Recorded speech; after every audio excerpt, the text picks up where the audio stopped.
ang gagawin mo kung ang hinahanap mong mahal sa buhay sa loob ng 4 na taon ay nasa mismong bakuran lang pala ng bahay ninyo? Paano kung ang taong inaakala mong nagbakasyon lang ay hindi naman pala umalis? At higit sa lahat, kaya mo bang tanggapin kung ang may gawa nito ay sarili mong kapatid? Ito ang kwento ng isang ina na pinatay, itinago, at pinaniwala ang lahat na siya ay buhay pa. Ngunit tulad ng maraming lihim, hindi ito kayang itago habang buhay. Hello everyone! Welcome back sa ating channel. Or kung ngayon ka palang napadaan dito, welcome din sa'yo. This is Truth Files, kung saan hindi lang natin kinikwento ang mga krimen, kundi sinusubukan din nating intindihin kung paano at bakit sila nangyayari. Dito sa Truth Files, we don't just tell stories. We try to feel and understand ang mga tao sa likod ng balita. Because behind every headline, there's a family, a life, and truth that deserves to be brought to light. If you are into real stories narrated in Tagalog in a way that feels personal and genuine, you can subscribe and stay with me. Si Maria Evelyn Santos ay 56 na taong gulang nang siya ay mawala noong August 2016. Isa siyang biyuda na naninirahan sa Dasmariñas, Cavite, kasama ang kanyang 2 anak na sina John at Joanna. Nang mamatay ang kanyang asawa noong 2011, si Maria Evelyn Sayos na lamang ang tumayong haligi ng kanyang pamilya. Wala siyang mataas na posisyon o marangyang trabaho, ngunit kilala siya sa pagiging masipag at madiskarte. Gumagawa siya ng paraan upang matustusan ang pangangailangan ng kanyang mga anak, lalo na ang kanilang pag-aaral. Ayon sa mga nakakakilala sa kanya, si Evelyn ay isang tahimik, ngunit matatag na ina. Hindi siya palasalita, ngunit ramdam ang kanyang malasakit sa bawat kilos niya. Siya ang tipo ng magulang na kahit kapos, sinisigurong hindi mararamdaman ng mga anak ang kakulangan. Hanggang saan ang kaya mong isakripisyo para sa pamilya mo? At paano kung ang lahat ng sakripisyong iyon ay mauuwi lamang sa trahedya? Noong 2014, nagbago ang direksyon ng kanilang buhay nang makilala ng isa sa mga anak ni Evelyn na si Joanna ang kanyang nobyo na si Ronald.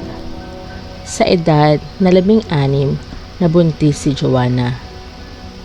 Isa itong mabigat na sitwasyon para kay Evelyn. Ngunit bilang ina, pinili niyang unawain at tanggapin ang nangyari.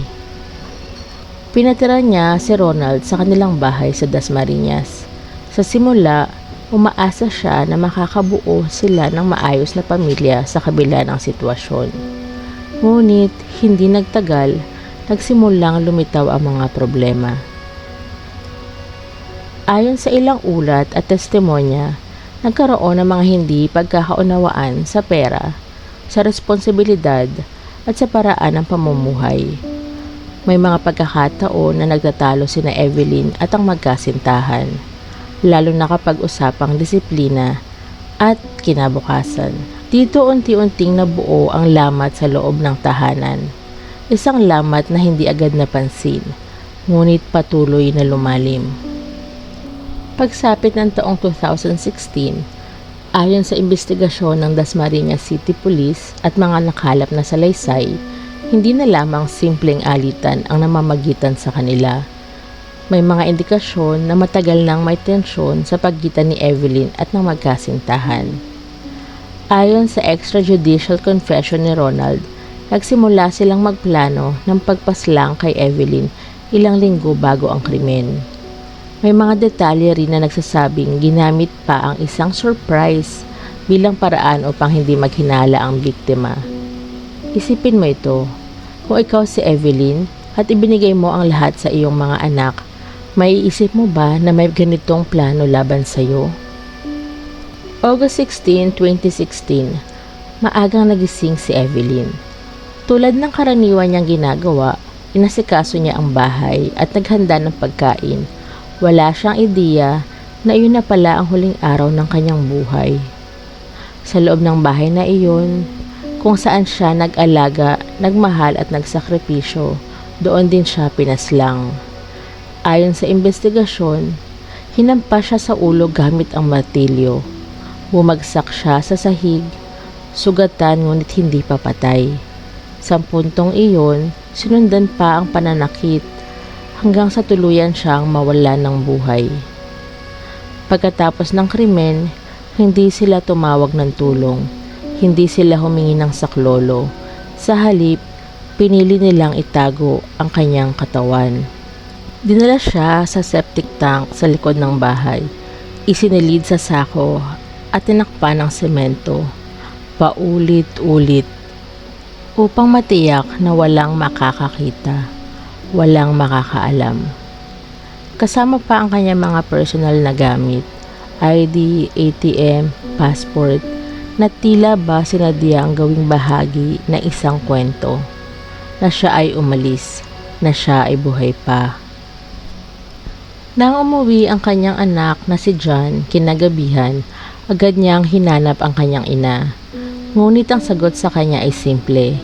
Nasa Singapore daw si Evelyn, nagbakasyon upang magpahinga.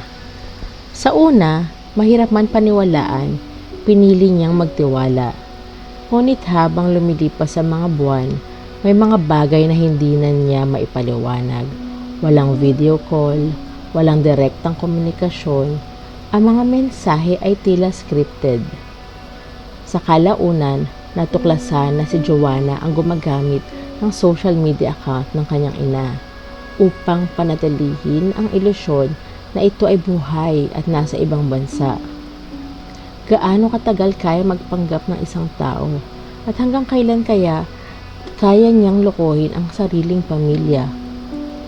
Noong 2018, hindi na kinaya ni John ang kanyang pag-aalala.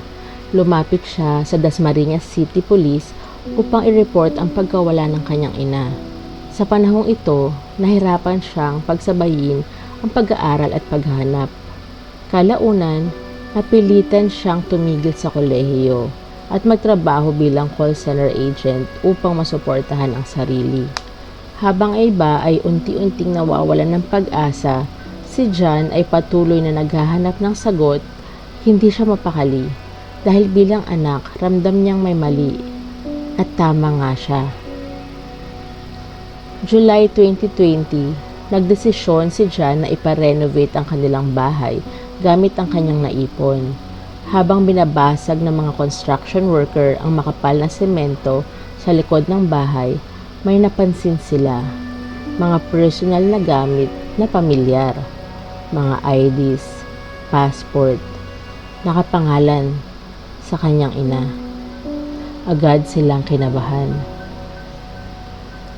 Sa tulong ng barangay at pulisya, ipinagpatuloy ang paghuhukay. Gumamit pa ng jackhammer dahil sa kapal ng semento. At nang tuluyang mabuksan, isang matinding amoy ang kumalat sa paligid. Sa ilalim ng semento, natagpuan ang isang bangkay. Nakasilid sa sako, nakabaon.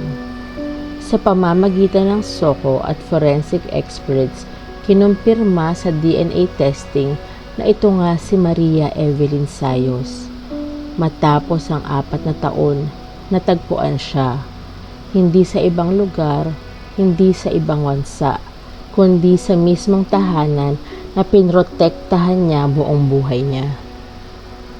Matapos ang pagkakadiskubre, agad na naaresto sina Joanna at Ronald. Ang kaso ay hinawakan ng Dasmariñas City Police, kasama ang mga forensic investigators ng PNP SOCO. Si Joanna ay kinasuhan ng parricide dahil siya ay anak ng biktima. Samantalang si Ronald ay kinasuhan ng murder. Sa kanilang mga testimonya, parehong umamin sa krimen, ngunit may pagkakaiba sa detalye. Ipinasa ang kaso sa korte kung saan sinuri ang lahat ng ebidensya mula sa forensic findings, mga testimonya hanggang sa kanilang mga salaysay. Ang kaso ay naging isa sa mga pinaka-nakakagulat na krimen sa Cavite at nagsilbing halimbawa ng matinding betrayal sa loob ng pamilya. Ang komunidad ng Dasmariñas ay nabigla sa pangyayaring ito. Maraming residente ang hindi makapaniwala na ang ganitong uri ng krimen ay nangyayari sa isang ordinaryong bahay sa kanilang lugar. Nag-iwan ito ng takot, lungkot at maraming tanong, lalo na tungkol sa kung ano ang nangyayari sa loob ng mga tahanan na hindi nakikita ng iba. Sa huli, ang kasong ito ay hindi lang tungkol sa krimen. Ito ay kwento ng tiwala na nasira, ng pamilyang nabuwag, at ng isang inang nagmahal ng walang hinihinging kapalit. May mga bagay ba sa paligid mo na pinipili mong hindi pansinin? At kung dumating ang oras, handa ka bang harapin ang katotohanan? Matapos ang pagkakadiskubre ng bangkay ni Maria Evelyn Sayos at ang pagsasampa ng kaso labang kina Joanna at Ronald, tuluyang nagbago ang buhay ng pamilya na minsan ay tinawag niyang tahanan. Si Joanna na itinurong sangkot sa kasong parricide ay humarap sa paglilitis sa ilalim ng masusing investigasyon ng korte. Nanatili siyang nakakulong habang dinidinig ang kanyang kaso. Sa ganitong uri ng krimen sa Pilipinas, ang parricide ay may pinakamabigat na parusa dahil ito ay krimen ng anak laban sa sariling magulang. Si Ronald naman ay kinasuhan ng murder at nanatiling pangunahing suspect na direktang sangkot sa aktwal na pagpatay at pagtatago ng bangkay. Siya rin ay sumailalim sa hiwalay na paglilitis habang nasa kustodiya ng mga otoridad. Habang nangyayari ang mga legal na proseso, isang mas tahimik ngunit mas mabigat na tanong ang nanatili sa likod ng kaso. Ano ang nangyari sa buhay na iniwan ng trahedya? Si John, ang anak na matagal na naghahanap sa kanyang ina, ang siyang pinakanapinsala sa emosyonal na aspeto ng kasong ito. Matapos matuklasan ng katotohanan, iniulat na patuloy siyang nagtrabaho bilang call center agent upang mabuhay. Ang dating pag-asa na makakauwi pa ang kanyang ina ay napalitan ng pagdadalamhati at matinding trauma. Ayon sa mga ulat ng mga kakilala, pinili ni John na ilayo ang sarili sa publiko matapos ang kaso. Hindi dahil sa kahihiyan, kundi dahil sa bigat ng katotohanang kinailangan niyang tanggapin na ang bahay na kinabibilangan niya ay naging lugar din ng pagkawala ng kanyang ina. Sa ganitong mga kaso, walang normal na pagbangon na agad. May mga sugat na hindi nakikita, ngunit habang buhay na dala. Ayon sa mga dokumento at ulat ng investigasyon, hindi na nagpatuloy ang relasyon ni na Joanna at Ronald matapos ang kanilang pagkaaresto at paglilitis. Bagamat magkasama sila sa ilang bahagi ng panahon bago at pagkatapos ng insidente, kalaunan ay nagkahiwalay ang kanilang mga landas habang patuloy ang legal proceedings. Ang relasyon na minsang nagsimula sa murang edad at komplikadong sitwasyon ay tuluyang gumuho matapos ang krimeng nagbago ng buhay ng kanilang pamilya. Isa sa mas sensitibong bahagi ng kasong ito ay ang anak ni Joanna at Ronald dahil parehong nasa kustodiya ng batas ang mga magulang habang nililitis ang kaso. Ang bata ay hindi maaaring manatili sa kanilang pangangalaga. Sa ganitong sitwasyon sa Pilipinas, karaniwang ipinagkakatiwala ang menor de edad sa kamag-anak na may kakahiyahang mag-alaga o sa mas malapit na pamilya ng ama o ina, depende sa rekomendasyon ng Social Welfare Authorities. Sa kaso ng Sayos family, ayon sa karaniwang proseso ng DSWD, sa mga ganitong sitwasyon, ang bata ay inilalagay sa pangangalaga ng mas malapit na kamag-anak habang patuloy ang legal proceedings ng mga magulang. Hindi ito simpleng desisyon. Ito ay isang hakbang upang maprotektahan ang bata mula sa epekto ng krimen na hindi naman niya pinili. Sa Dasmariñas, Cavite, ang kaso ay hindi madaling makalimutan. Sa unang tingin, isa lamang itong krimen sa balita. Ngunit para sa mga residente, ito ay naging paalala na ang panganib ay minsang nakatago sa loob ng mismong tahanan. maraming tao ang nagbago ng pananaw tungkol sa tiwala sa pamilya at sa mga senyales ng tensyon sa loob ng bahay. May mga pamilya ring nagsimulang maging mas bukas sa komunikasyon dahil sa kasong ito. Ngunit sa kabila ng lahat, nanatili ang isang mabigat na katotohanan. Isang ina ang nawala, hindi sa malayong lugar, kundi sa lugar na dapat sana ay pinakaligtas para sa kanya. Hindi lahat ng kwento ay may malinaw na katarungan para sa lahat ng naiwan. May mga kasong ang hustisya ay nasa korte, ngunit ang sugat ay nananatili sa puso ng mga buhay pa. Ito ang Truth Files. Kung may opinion ka o nais mong magbahagi, mag-iwan ng komento. Huwag kalimutang mag-like, mag-share at mag-subscribe. Dahil minsan, ang katotohanan ay mas nakakatakot pa kaysa sa anumang kwento. If you made it until the end, thank you for staying. Kung may gusto kang kaso na i-cover natin next time, you can leave it in the comment section. And if this story stayed with you, even quietly, stay with me. Marami pa tayong kwento at katotohanang bubuksan at tatalakayin. Ingat ka palagi. God bless.